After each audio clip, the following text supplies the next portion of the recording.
ओम शांति। 29 अप्रैल 2025 बाबा के महावाक्य। मीठे बच्चे, यह तुम्हारा बहुत अमूल्य जन्म है। इसी जन्म में तुम्हें मनुष्य से देवता बनने के लिए पावन बनने का पुरुषार्थ करना है। प्रश्न: ईश्वरीय संतान कहलाने वाले बच्चों की मुख्य धारणा क्या होगी? उत्तर: वह आपस में बहुत बहुत शीरखंड होकर रहेंगे, कभी लून पानी नहीं होंगे। जो देह अभिमानी मनुष्य हैं, वह उल्टा सुल्टा बोलते, लड़ते झगड़ते हैं। तुम बच्चों में वह आदत नहीं हो सकती। यहाँ तुम्हें दैवी गुण धारण करने हैं, कर्मातीत अवस्था को पाना है। ओम शांति। पहले पहले बाप बच्चों को कहते हैं, देही अभिमानी भव। अपने को आत्मा समझो। गीता आदि में भल क्या भी है, परंतु वह सभी हैं भक्ति मार्ग के शास्त्र। बाप कहते हैं, मैं ज्ञान का सागर हूँ, तुम बच्चों को ज्ञान सुनाता हूँ। कौन सा ज्ञान सुनाते हैं? सृष्टि के अथवा ड्रामा के आदि मध्य अंत का नॉलेज सुनाते हैं। यह है पढ़ाई। हिस्ट्री और ज्योग्राफी है ना। भक्ति मार्ग में कोई हिस्ट्री ज्योग्राफी नहीं पढ़ते, नाम भी नहीं लेंगे। साधु संत आदि बैठ शास्त्र पढ़ते हैं। यह बाप तो कोई शास्त्र पढ़कर नहीं सुनाते। तुमको इस पढ़ाई से मनुष्य से देवता बनाते हैं।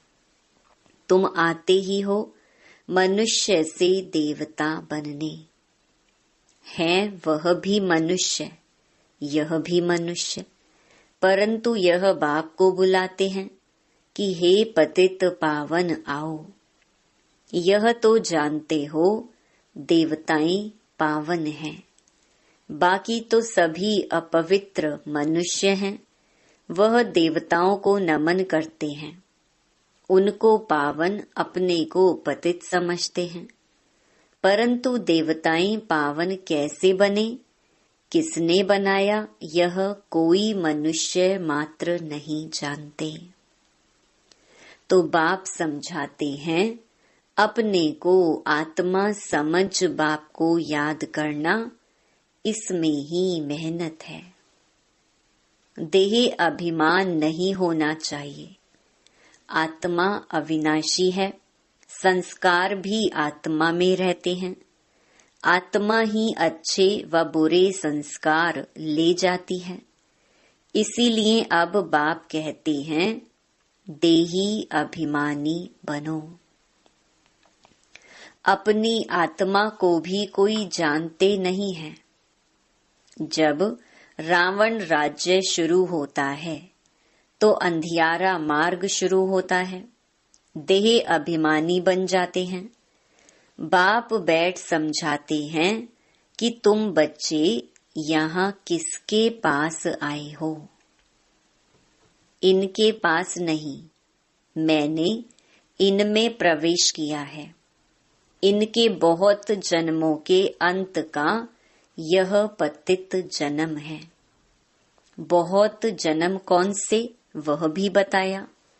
आधा कल्प है पवित्र जन्म, आधा कल्प है पतित जन्म। तो यह भी पतित हो गया। ब्रह्मा अपने को देवता व ईश्वर नहीं कहता। मनुष्य समझते हैं प्रजापिता ब्रह्मा देवता था, तब कहते हैं ब्रह्मा देवताय नमः। बाप समझाते हैं, ब्रह्मा जो पतित था, बहुत जन्मों के अंत में वह फिर पावन बन देवता बनते हैं। तुम हो बीके, तुम भी ब्राह्मण, यह ब्रह्मा भी ब्राह्मण। इनको देवता कौन कहता है? ब्रह्मा को ब्राह्मण कहा जाता है, ना कि देवता। यह जब पवित्र बनते हैं तो भी ब्रह्मा को देवता नहीं कहेंगे। जब तक विष्णु लक्ष्मी नारायण ना बने तब तक देवता नहीं कहेंगे। तुम ब्राह्मण ब्राह्मणिया हो। तुमको पहले पहले शूद्र से ब्राह्मण, ब्राह्मण से देवता बनाता हूँ। यह तुम्हारा अमूल्य हीरे जैसा जन्म कहा जाता है। भल कर्म भोग तो होता ही है। तो अब बाप कहते हैं, अपने को आत्मा समझ मुझ बाप को याद करते रहो। यह प्रैक्टिस होगी तब ही विकर्म विनाश होंगे। देहधारी समझा तो विकर्म विनाश नहीं होंगे। आत्मा ब्राह्मण नहीं है, शरीर साथ है, तब ही ब्राह्मण फिर देवता शूद्र आदि बनते हैं। तो अब बाप को याद करने की मेहनत है, सहज योग भी है। बाप कहते हैं सहज ते सहज भी है। कोई कोई को फिर डिफिकल्ट भी बहुत भासता है। घड़ी घड़ी देह अभिमान में आकर बाप को भूल जाते हैं। टाइम तो लगता है ना देही अभिमानी बनने में। ऐसे हो नहीं सकता कि अभी तुम एक रस हो जाओ और बाप की याद स्थायी ठहर जाए। नहीं, कर्मातीत अवस्था को पा लें फिर तो शरीर भी रह न सके। पवित्र आत्मा हल्की हो एकदम शरीर को छोड़ दे। पवित्र आत्मा के साथ अपवित्र शरीर रह न सके। ऐसे नहीं कि यह दादा कोई पार पहुंच गया है। यह भी कहते हैं याद की बड़ी मेहनत है। देह अभिमान में आने से उल्टा सुल्टा बोलना, लड़ना झगड़ना आदि चलता है। हम सब आत्माएं भाई भाई हैं। फिर आत्मा को कुछ नहीं होगा। देह अभिमान से ही रोला हुआ है। अब तुम बच्चों को देही अभिमानी बनना है। जैसे देवताएं शीर खंड हैं, ऐसे तुम्हें भी आपस में बहुत खीर खंड होकर रहना चाहिए। तुम्हें कभी लोन पानी नहीं होना है। जो देह अभिमानी मनुष्य हैं, वह उल्टा सुल्टा बोलते, लड़ते झगड़ते हैं। तुम बच्चों में वह आदत नहीं हो सकती। यहाँ तो तुमको देवता बनने के लिए दैवी गुण धारण करने हैं। कर्मातीत अवस्था को पाना है। जानते हो यह शरीर, यह दुनिया पुरानी तमो प्रधान है। पुरानी चीज से, पुराने संबंध से नफरत करनी पड़ती है। देह अभिमान की बातों को छोड़ अपने को आत्मा समझ बाप को याद करना है तो पाप विनाश होंगे। बहुत बच्चे याद में फेल होते हैं। ज्ञान समझाने में बड़े तीखे जाते हैं, परंतु याद की मेहनत बहुत बड़ी है। बड़ा इम्तिहान है। आधा कल्प के पुराने भक्त ही समझ सकते हैं। भक्ति में जो पीछे आए हैं वह इतना समझ नहीं सकेंगे। बाप इस शरीर में आकर कहते हैं, मैं हर 5000 वर्ष बाद आता हूँ। मेरा ड्रामा में पार्ट है और मैं एक ही बार आता हूँ। यह वही संगम युग है। लड़ाई भी सामने खड़ी है। यह ड्रामा है ही 5000 वर्ष का। कलयुग की आयु अभी 40,000 वर्ष और हो तो पता नहीं क्या हो जाए। वह तो कहते हैं भल भगवान भी आ जाए तो भी हम शास्त्रों की राह नहीं छोड़ेंगे। यह भी पता नहीं है कि 40,000 वर्ष बाद कौन सा भगवान आएगा। कोई समझते कृष्ण भगवान आएगा, थोड़ा ही आगे चल तुम्हारा नाम बाला होगा, परंतु वह अवस्था होनी चाहिए। आपस में बहुत बहुत प्रेम होना चाहिए। तुम ईश्वरीय संतान हो ना, तुम खुदाई खिदमतगार गाए हुए हो, कहते हो हम बाबा के मददगार हैं, पतित भारत को पावन बनाने। बाबा कल्प कल्प हम आत्म अभिमानी बन आपकी श्रीमत पर योग बल से अपने विकर्म विनाश करते हैं। योग बल है साइलेंस बल। साइलेंस बल और साइंस बल में रात दिन का फर्क है। आगे चलकर तुमको बहुत साक्षात्कार होते रहेंगे। शुरू में कितने बच्चों ने साक्षात्कार किए, पाठ बजाए, आज वह है नहीं, माया खा गई। योग में न रहने से माया खा जाती है, जबकि बच्चे जानते हैं भगवान हमको पढ़ाते हैं, तो फिर कायदे सिर पढ़ना चाहिए, नहीं तो बहुत बहुत कम पद पाएंगे, सजाएं भी बहुत खाएंगे। गाते भी है ना, जन्म जन्मांतर का पापी हूँ। वहाँ सतयुग में तो रावण का राज्य ही नहीं तो विकार का नाम भी कैसे हो सकता है। वह है ही संपूर्ण निर्विकारी राज्य। वह राम राज्य, यह है रावण राज्य। इस समय सब तमो प्रधान है। हर एक बच्चे को अपनी स्थिति की जांच करनी चाहिए कि हम बाप की याद में कितना समय रह सकते हैं। दैवी गुण कहाँ तक धारण किए हैं। मुख्य बात अंदर देखना है, हमारे में कोई अवगुण तो नहीं है। हमारा खान पान कैसा है, सारे दिन में कोई फालतू बात व झूठ तो नहीं बोलते हैं। शरीर निर्वाह अर्थ भी झूठ आदि बोलना पड़ता है ना। फिर मनुष्य धर्माऊ निकालते हैं तो पाप हल्का हो जाए। अच्छा कर्म करते हैं तो उसका भी रिटर्न मिलता है। कोई ने हॉस्पिटल बनवाया तो अगले जन्म में अच्छी हेल्थ मिलेगी। कॉलेज बनवाया तो अच्छा पढ़ेंगे। परंतु पाप का प्रायश्चित क्या है, उसके लिए फिर गंगा स्नान करने जाते हैं। बाकी जो धन दान करते हैं तो उसका दूसरे जन्म में मिल जाता है, उसमें पाप कटने की बात नहीं रहती। वह होती है धन की लेन देन। ईश्वर अर्थ दिया, ईश्वर ने अल्प काल के लिए दे दिया।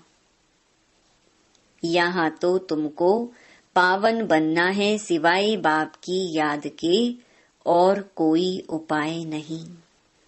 पावन फिर पतित दुनिया में थोड़े ही रहेंगे। वह ईश्वर अर्थ करते हैं इनडायरेक्ट। अभी तो ईश्वर कहते हैं मैं सम्मुख आया हूँ पावन बनाने। मैं तो दाता हूँ, मुझे तुम देते हो तो मैं रिटर्न में देता हूँ। मैं थोड़े ही अपने पास रखूंगा। तुम बच्चों के लिए ही मकान आदि बनाए हैं। सन्यासी लोग तो अपने लिए बड़े बड़े महल आदि बनाते हैं। यहाँ शिव बाबा अपने लिए तो कुछ नहीं बनाते।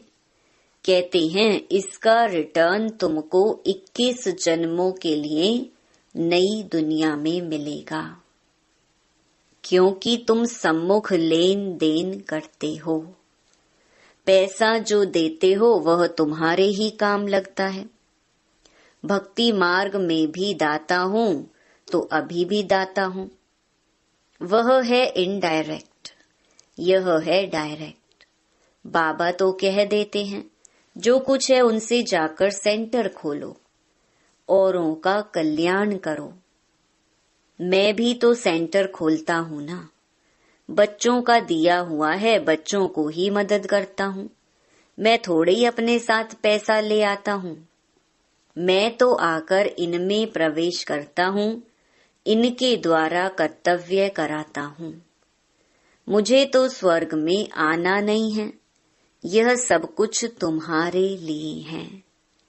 मैं तो अभोक्ता हूँ, कुछ भी नहीं लेता हूँ।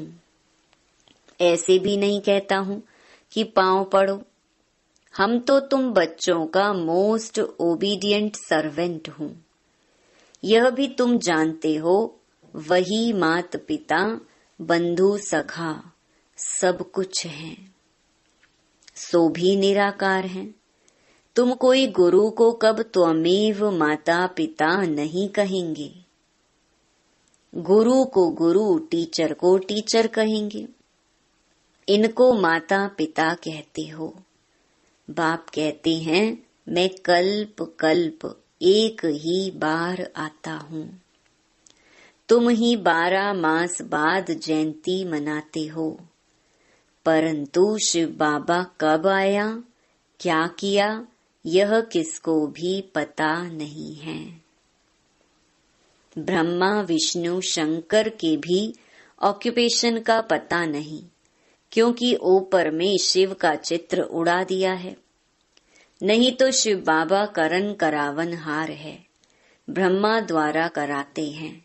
यह भी तुम बच्चे जानते हो, कैसे आकर प्रवेश कर और करके दिखाते हैं। गोया खुद कहते हैं तुम भी ऐसे करो। एक तो अच्छी रीति पढ़ो, बाप को याद करो, दैवी गुण धारण करो। जैसे इनकी आत्मा कहती है, यह भी कहते हैं मैं बाबा को याद करता हूँ। बाबा भी जैसे साथ में हैं। तुम्हारी बुद्धि में है हम नई दुनिया के मालिक बनने वाले हैं, तो चाल चलन खान पान आदि सब बदलना है। विकारों को छोड़ना है, सुधरना तो है। जैसे जैसे सुधरेंगे फिर शरीर छोड़ेंगे तो ऊंच कुल में जन्म लेंगे। नंबरवार कुल के भी होते हैं। यहाँ भी बहुत अच्छे अच्छे कुल होते हैं। 4-5 भाई सब आपस में इकट्ठे रहते हैं, कोई झगड़ा आदि नहीं होता है। अभी तुम बच्चे जानते हो हम अमर लोक में जाते हैं, जहाँ काल नहीं खाता, डर की कोई बात नहीं। यहाँ तो दिन प्रतिदिन डर बढ़ता जाएगा, बाहर निकल नहीं सकेंगे। यह भी जानते हैं यह पढ़ाई कोटों में कोई ही पढ़ेंगे। कोई तो अच्छी रीति समझते हैं, लिखते भी हैं, बहुत अच्छा है। ऐसे बच्चे भी आएंगे जरूर। राजधानी तो स्थापन होनी है ना, बाकी थोड़ा टाइम बचा है। बाप उन पुरुषार्थी बच्चों की बहुत बहुत महिमा करते हैं जो याद की यात्रा में तीखी दौड़ी लगाने वाले हैं। मुख्य है याद की बात। इससे पुराने हिसाब किताब चुकतू होते हैं। कोई कोई बच्चे बाबा को लिखते हैं, बाबा हम इतने घंटे रोज याद करता हूँ।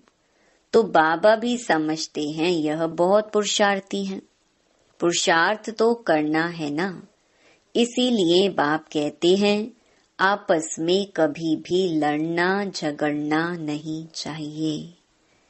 यह तो जानवरों का काम है। लड़ना झगड़ना यह है देहे अभिमान। बाप का नाम बदनाम कर देंगे। बाप के लिए ही कहा जाता है सतगुरु का निंदक ठौर न पाए। साधुओं ने फिर अपने लिए कह दिया है। तो माताएं उनसे बहुत डरती हैं कि कोई श्राप ना मिल जाए। अभी तुम जानते हो हम मनुष्य से देवता बन रहे हैं। सच्ची सच्ची अमर कथा सुन रहे हैं। कहते हो हम इस पाठशाला में आते हैं श्री लक्ष्मी नारायण का पद पाने लिए, और कहाँ ऐसे कहते नहीं। अभी हम जाते हैं अपने घर। इसमें याद का पुरुषार्थ ही मुख्य है। आधा कल्प याद नहीं किया है, अब एक ही जन्म में याद करना है, यह है मेहनत। याद करना है, दैवी गुण धारण करना है। कोई पाप कर्म किया तो 100 गुना दंड पड़ जाएगा। पुरुषार्थ करना है, अपनी उन्नति करनी है। आत्मा ही शरीर द्वारा पढ़कर बैरिस्टर व सर्जन आदि बनती है ना। यह लक्ष्मी नारायण पद तो बहुत ऊंचा है ना। आगे चल तुमको साक्षात्कार बहुत होंगे। तुम हो सर्वोत्तम ब्राह्मण कुलभूषण, स्वदर्शन चक्रधारी। कल्प पहले भी यह ज्ञान तुमको सुनाया था, फिर तुमको सुनाते हैं। तुम सुनकर पद पाते हो, फिर यह ज्ञान प्रायलोप हो जाता है। बाकी यह शास्त्र आदि सब हैं भक्ति मार्ग के। अच्छा, मीठे मीठे सिकी लधे बच्चों प्रति माता पिता बाप दादा का याद प्यार और गुड मॉर्निंग। रूहानी बाप की रूहानी बच्चों को नमस्ते। धारणा के लिए मुख्य सार। पहला, अंदर अपनी जांच करनी है, हम बाप की याद में कितना समय रहते हैं। दैवी गुण कहाँ तक धारण किए हैं। हमारे में कोई अवगुण तो नहीं है। हमारा खान पान चाल चलन रॉयल है। फालतू बातें तो नहीं करते, झूठ तो नहीं बोलते हैं। दूसरा, याद का चार्ट बढ़ाने के लिए अभ्यास करना है। हम सब आत्माएं भाई भाई हैं।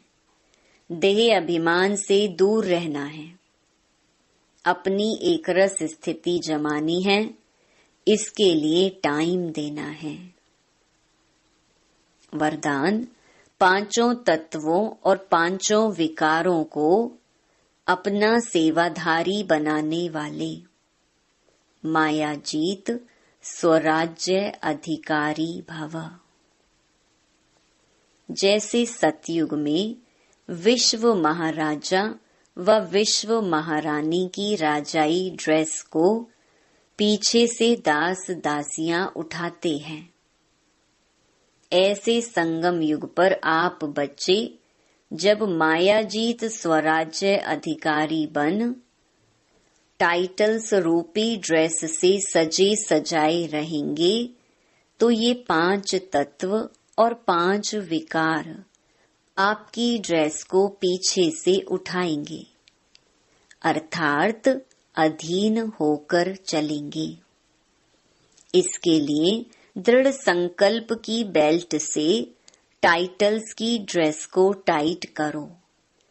भिन्न भिन्न ड्रेस और श्रृंगार के सेट से सज धज कर बाप के साथ रहो, तो यह विकार व तत्व परिवर्तन हो सहयोगी सेवाधारी हो जाएंगे। स्लोगन, जिन गुणों व शक्तियों का वर्णन करते हो उनके अनुभवों में खो जाओ। अनुभव ही सबसे बड़ी अथॉरिटी है। अव्यक्त इशारे, कंबाइंड रूप की स्मृति से सदा विजयी बनो। स्वयं को बाप के साथ कंबाइंड समझने से विनाशी साथी बनाने का संकल्प समाप्त हो जाएगा, क्योंकि सर्वशक्तिमान साथी है। जैसे सूर्य के आगे अंधकार ठहर नहीं सकता, वैसे सर्वशक्तिमान के आगे माया का कोई भी व्यर्थ संकल्प भी ठहर नहीं सकता। कोई भी दुश्मन वार करने के पहले अकेला बनाता है, इसीलिए कभी अकेले नहीं बनो। अच्छा, ओम शांति।